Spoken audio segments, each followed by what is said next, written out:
consulting and technology.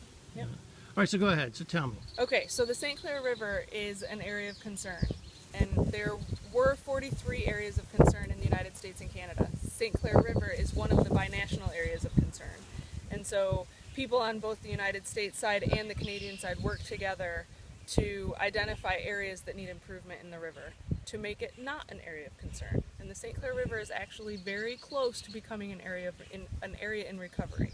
So there's just a couple things that need to be done in order to do that. And those things are? Habitat improvement projects. Done. On the U.S. side, that's what we're working on right now. On the Canadian side, there's a couple areas that there's contaminated sediment that they've identified where the contaminated sediment is, and they have Is to that clean it up. benzene? There's some pretty nasty stuff in the water.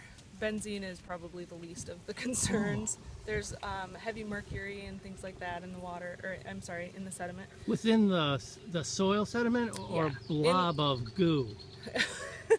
It's a good question. I am not very familiar with the characterization of that sediment, but typically it's in the softer sediment on top of the bed of the river. So once they excavate that contaminated sediment, So they use it a should big be good. vacuums. There's a couple different ways to do it. You could use a hydraulic dredge, Yes. and so that'll bring it up. It's kind of a sediment water slurry mixture that comes up, and then they allow that to dewater, and then that gets taken somewhere else. To that you know? secret place. Yeah. And then, so there's other ways. You can use clamshell, and kind of like, at the park, the kids use the big excavators, Yeah. shovels, and things like that. You can do that too. There's a bunch of different ways you can do it, but That'd be awesome, but dangerous because you're creating that. well, they have to have turbidity curtains around to prevent the mobilization of that contaminated sediment. So it's isolated to the area that they work in, and then it gets removed, and it's no longer an issue. And the river is how fast? Well, the water, when it passes Port Huron, it takes 26 hours to get to Algonac. So but it's pretty fast and a lot of water. So it's not just the speed of it, it's the volume. Sure. The water in the St. Clair River and the Detroit rivers move really Safe fast. to swim in? I swim in them.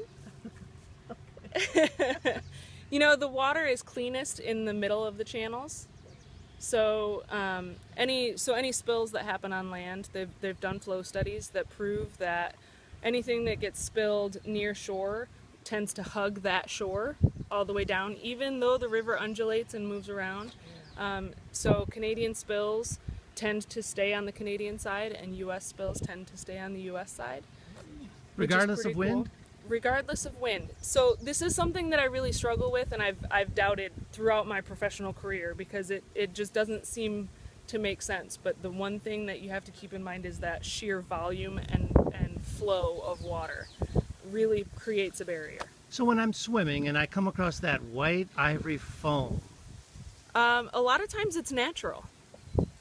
good. Yeah, a lot of times. So one way you can, an easy way to figure it out is if you poke it with a stick and it breaks apart, Yeah. it's most likely going to be a natural cause. I mean, that doesn't necessarily mean it's good for you, but it's more natural, a natural progression of, whereas it's not a human-caused chemical spill or something like that. So those are things. Same is true with sheens. If you see a sheen on the water, that doesn't necessarily mean it's oil. Okay. Because the natural, it's detritus. It's when natural organic material starts to rot and break down. It can create a sheen on the Proteins? water. Proteins, yeah. So if you take a stick and you poke that sheen, Yeah. if it's a gas spill or some other kind of fuel, the rainbow will come back around to itself, right? If it's a natural one, it'll break apart into like little rectangular shaped sheens, and so it'll break apart. It's a really cool thing to do. All right. Something I've done with my daughter. She loves it. So, What a great pleasure to meet you. well, you too. Bye. Nice. See you later. Yeah, you.